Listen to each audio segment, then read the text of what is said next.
Hello, welcome back to From Soft Serve, where today we're back in Sekiro. As honestly, it has me by the balls. I can't stop playing it and wanting to mod it, so I'm taking a small detour. And today I want to show you something I figured out a couple days ago, which is I can now enable screen space reflections on any surface in Sekiro, essentially. Screen space reflections were something that Sekiro supported, which was the first time FromSoft had officially supported them, as they were actually supported in Bloodborne, but they were never used. And they were definitely not supported in DS3, and Sekiro was the first one to use them instead of planar reflections, which were much more expensive. And so on bodies of water in Sekiro, they used screen space reflections, and they actually have a pretty good implementation of it overall. And so it's something that I've known for a while how to enable one part of it, which let me show you real quick. I'm going to Alt-Tab, and I'm going to show you the material properties. That is the one part of it for enabling it on a particular surface. Okay, that has now updated.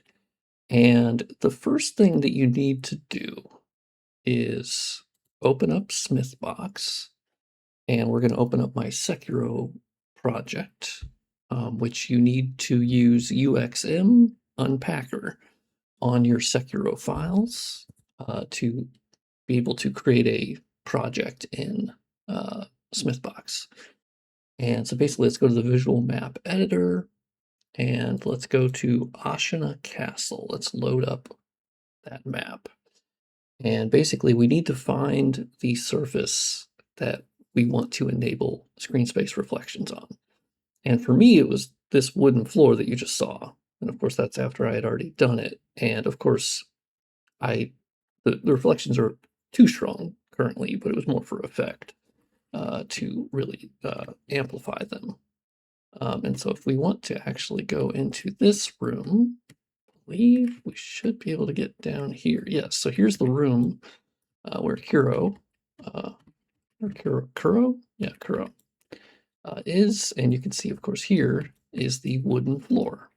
This is the map piece that we're looking for, and you can actually hit Go to Model, and now it's going to load the model separately, and we can actually individually pick the elements that we want to check the material settings for. And so this wooden thing, you can see it spans most all of the room. And the material index is number 1, which means it's number 2, since they start with 0 and then 1. So the material identifier is actually here. And you can see under the MTD name, it will list what it actually is, which is M bracket M11 underscore 01, which is Ashina Castle, as M11 is Ashina Outskirts. And then 1102, I think, is Ashina Reservoir, underscore floor 2 underscore multi.mtd.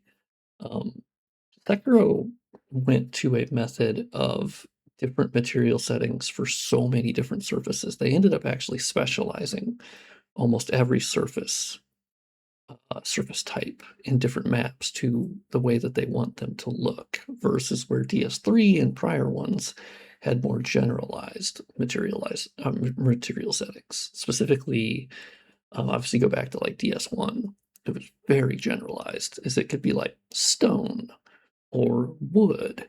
And here they were doing it like on a per map basis. And so if we open this up and we go to our material folder for Sekiro, it's called MTT, which is the same going all the way back to Demon Souls. They call it MTD, but of course the actual thing has evolved massively. And you can see it's called all material bmd.mtdbnd.dcx, and using witchy bnd, you can click on it and it will unpack it to a folder.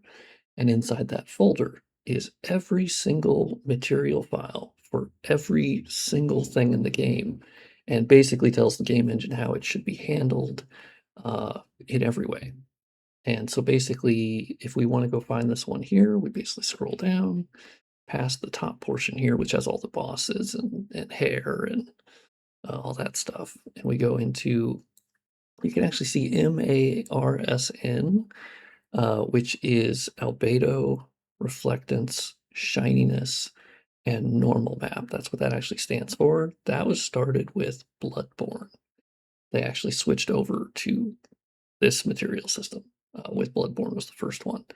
And then, of course, they expanded it with DS3, which went into a lot of like blends. They really went into not just having 2 textures blend, but like 3 or 4. And then Sekiro took that even farther, and they can do very complex blends.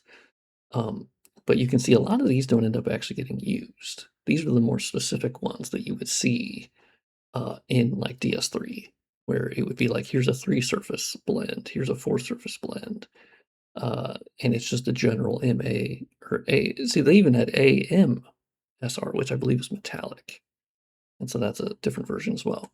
Anyway, so basically, let's keep going down, and you'll see M10, which is Harada Estate, and let's go down to M11. We need to do 1101.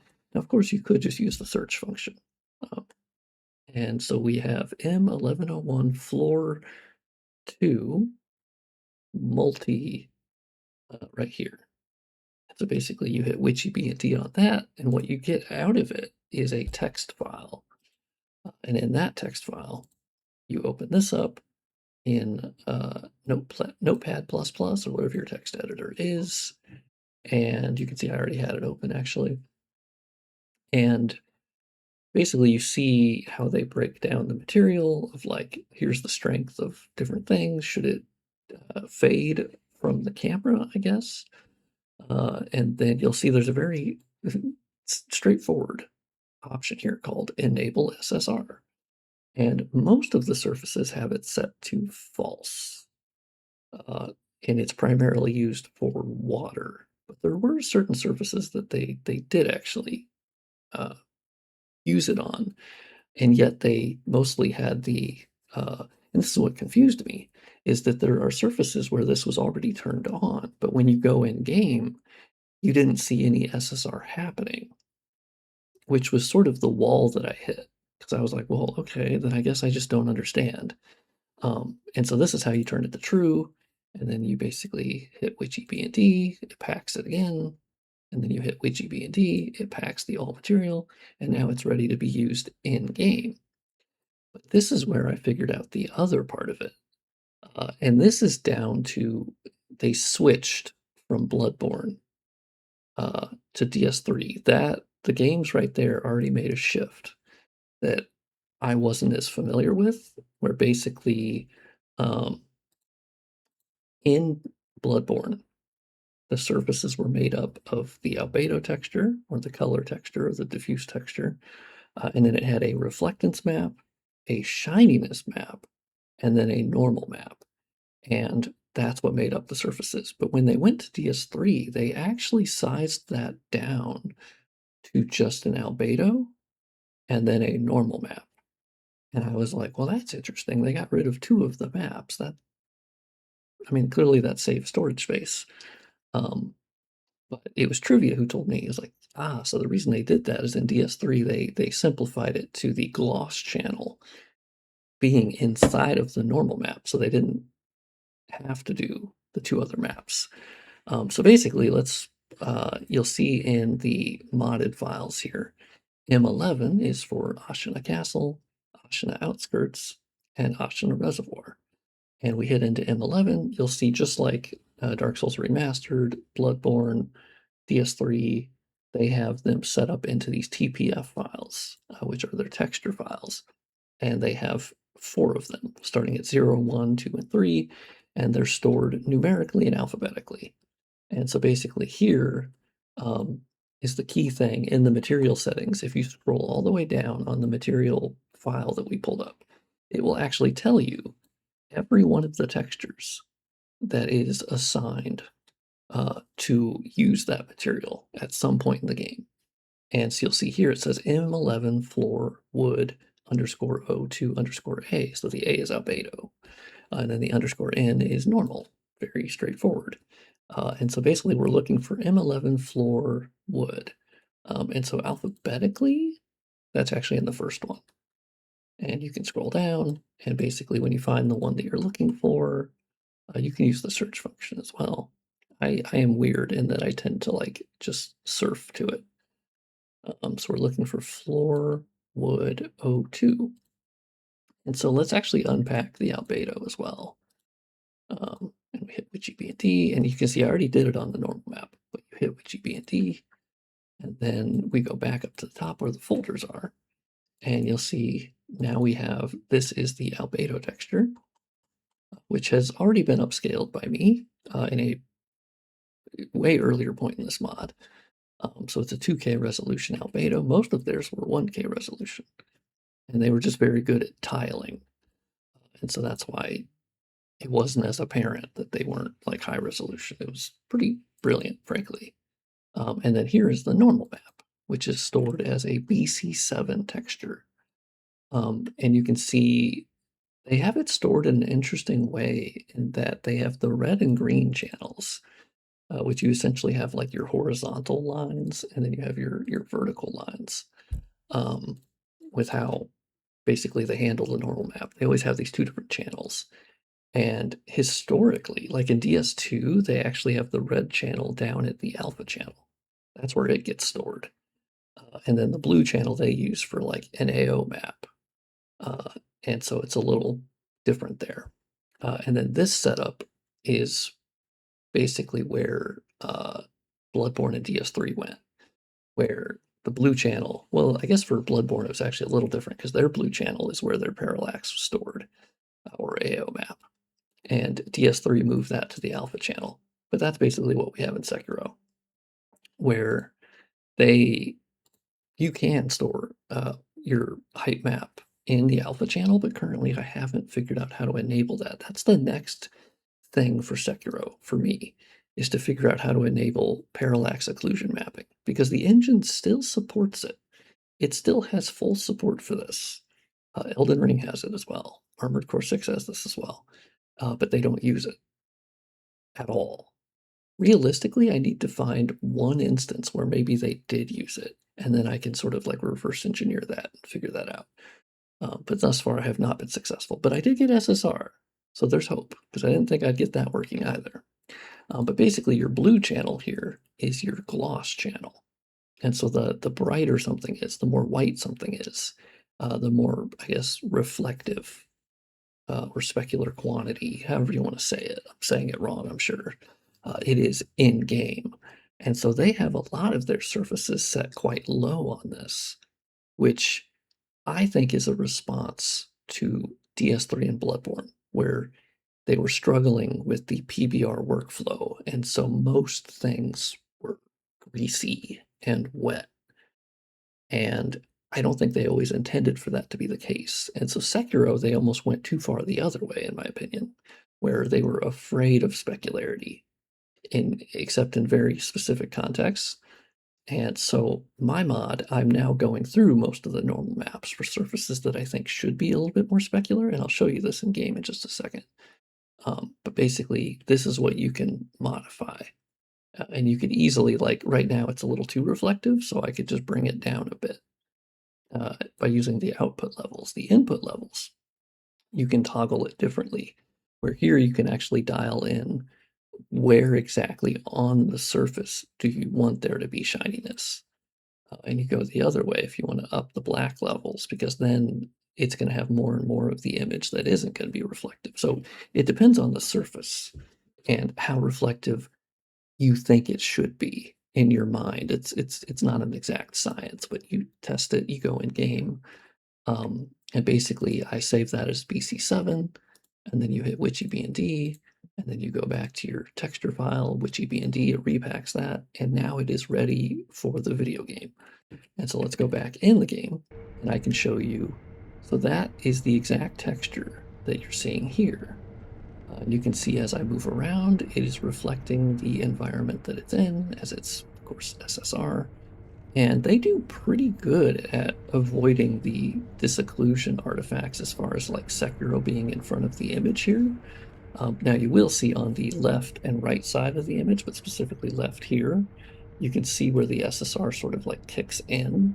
But they've always had this sort of like the gloss or like general, whatever you would call that, specularity that doesn't necessarily match to the exact same light direction as is like outside, but that is kind of a separate thing. But basically you can see how the SSR is really quite good. I've also modified the SSR like reflection param to make it not half resolution anymore. It's actually using like full resolution SSR, which is of course not immediately great for performance, but even with my mod, I still maintain a 60 FPS with 1440p, and I am using the Sekiro TSR mod that I linked in my video yesterday, which is using DLSS and DLAA.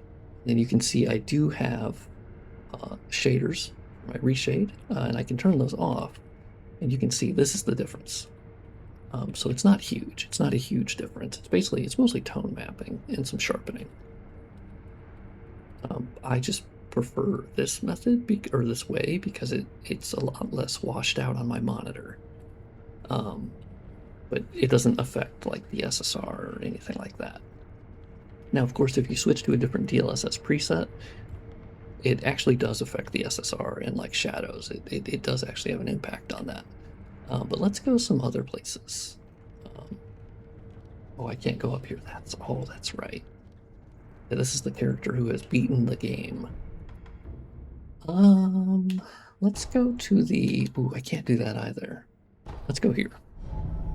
Because here, I can show you some of the other surfaces that I have modified the normal map for. Not specifically for SSR, but just for a little dash of reflectivity, because I think in a lot of cases it needed it. Actually, this isn't exactly the one I would go to. Yeah, let's actually go. I think I have one in front of the castle. Yes, this is the perfect one, because this actually focuses on one of the stone materials that gets used through the majority of the game. And it's this stone texture right here. This stone texture in the unmodded game is quite flat. Let's see if I can go down here. That was maybe a mistake. Let's see. Yeah, actually, let me log on to the other character that is in the earlier part of the game where it's not nighttime and the Demon of Hatred has not wreaked havoc on everything. And I am technically playing with Resurrection active as well. I probably shouldn't be, but it's the mod I'm currently playing a shitload of because it's amazing, and it's easily one of the best Souls mods ever made. Oh, this is perfect. Okay, so now we're in the daytime, Shin outskirts, and we should be able to find that texture right here. So this stone texture is used throughout the game so much.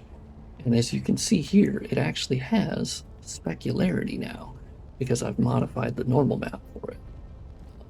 And what that does is it really brings out the brilliance of their normal maps. They're really good.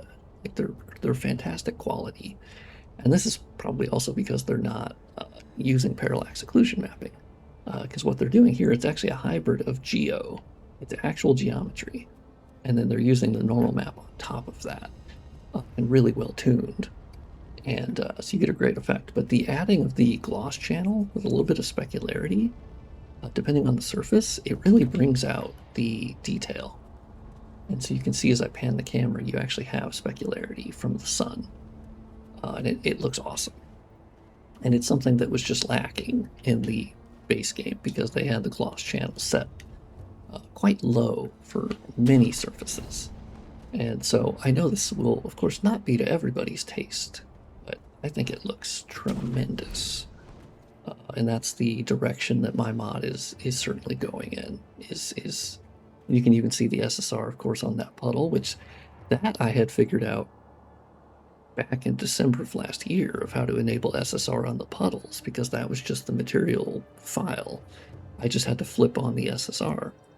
But the crucial thing that I didn't know of until now is that the normal map, of course, the gloss channel was already set up very high because, of course, it's a wet surface, and so that's why when flipping on SSR, it immediately worked, unlike the other surfaces where it did not. And I was like, oh crap, how do I figure that out? The other thing I've done for this area specifically, but I'll do for the rest of the mod on a case-by-case basis, is I changed the bloom threshold higher so it tamps down on the bloom, because this area was quite bloomy in my mod because I had cranked up the exposure quite a bit higher than FromSoft had it, and this resulted in quite a bit of bloom. It was kind of hard to look at certain surfaces, especially like the snowy portions. So I raised the threshold, and now I think you get really good like visibility and depth, but still having the brightness. But I don't know, I think it's just a better balance of it. Yeah, so you can see here's another good example of the specularity added to the surface. The other thing I'm going to do is actually looking at you can see how the foliage is moving here, but it's not actually moving in the shadow. That's because they have it set to essentially cull that at a certain like distance to save performance. But I had already learned how to fix that in Armored Core 6, so I should be able to do that for Sekiro as well, which will cost more performance, but it will basically fix any of those instances where the vertex shader is active, but the shadows are basically being made static for it in the short term if you're slightly too far away. It's a very smart performance optimization because I didn't even notice it was happening until pretty recently, where I was like, oh, so they are doing that. Okay, well, that's smart. It was actually quite a bit more noticeable in Armored Core 6, as they had all the trees do that, and because everything is so large in that game, it was very obvious. And so I had to fix that, but it's just a change in the map settings. The other thing I've done for the mod is a big focus, as I've talked about before, is on making the wolf blend in. So I have made him basically not be completely lit separately from the rest of the world, because that is how it works. But I basically matched it up with the rest of the environment, so he blends in, but also the shadows dance on him exceptionally well. Because of that, he no longer is being lit quite a bit brighter, and also with a different color palette usually. But I have tweaked that a bit to make the wolf a little bit brighter again, but not nearly as bright as he normally is in the unmodded game. So that's a little tweak that I think should help with that. Beyond that, I have also fixed, I think, this idol right here and the boss fight, which is Gyobu. There was a bug in this mod of mine where you would be way too dark and not be lit. And so that was an MTD oversight. I'm still not 100% sure what it is, but it's some of these extra MTD or extra GPRAMs I was editing. And somewhere in there, it goofs it up. So basically, I fixed that by just removing those, which were unnecessary anyway. So let's head towards Gyobu. Oh, I can't actually pull up on that one. Which, by the way, Gyobu in the Resurrection mod is crazy difficult. It's awesome. Oh, yeah, I can actually go through here now. Which you can see this wood surface is another one that benefits from the SSR because it's the same surface. So you can actually see Tengu reflect in it, which is really cool. You do see the disocclusion artifacts, but I think it's a worthy trade-off. But yeah, now you can see that the wolf is no longer awkwardly dark in this area. That's been a bug in this mod for forever, basically, but it just took me some time sitting down to figure it out. So let's go this way. We have our God rays, of course, and our volumetrics. And even in this arena, of course, you have the puddles that do reflect. They're not perfect, of course. There's still a bit of noise that's being applied to them. But it is nice that the wolf is no longer awkwardly dark.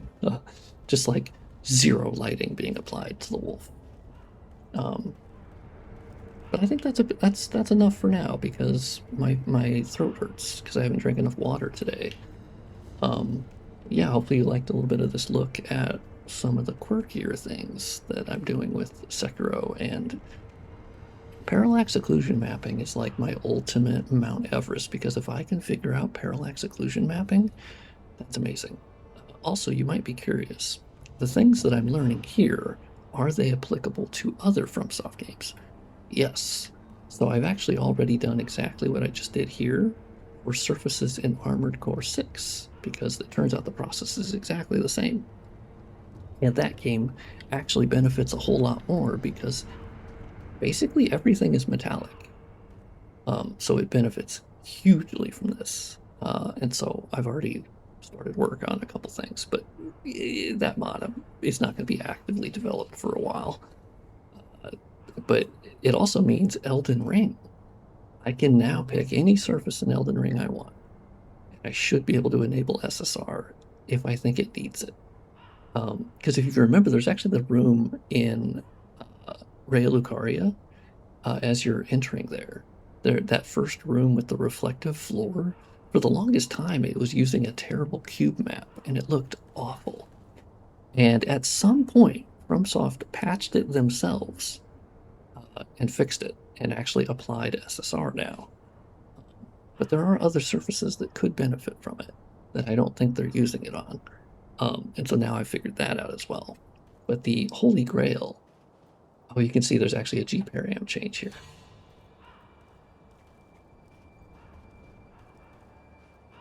Okay, that's a little abrupt. I might look into that. That's a little abrupt. But yeah, so thank you for watching.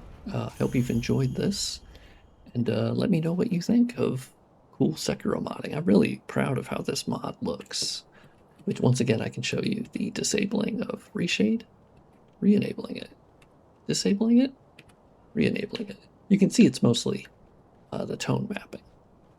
That's primarily what it's doing, but it has some sharpness. It has a little bit of GI. It has the sharpening. It has some RTAO, just a little bit, not a ton, but just enough. But without it, it looks good too. But I do tend to prefer how it looks with it. I think it really makes it less washed out. And just looks great. So anyway, thank you for watching, and I'll see you on the next one.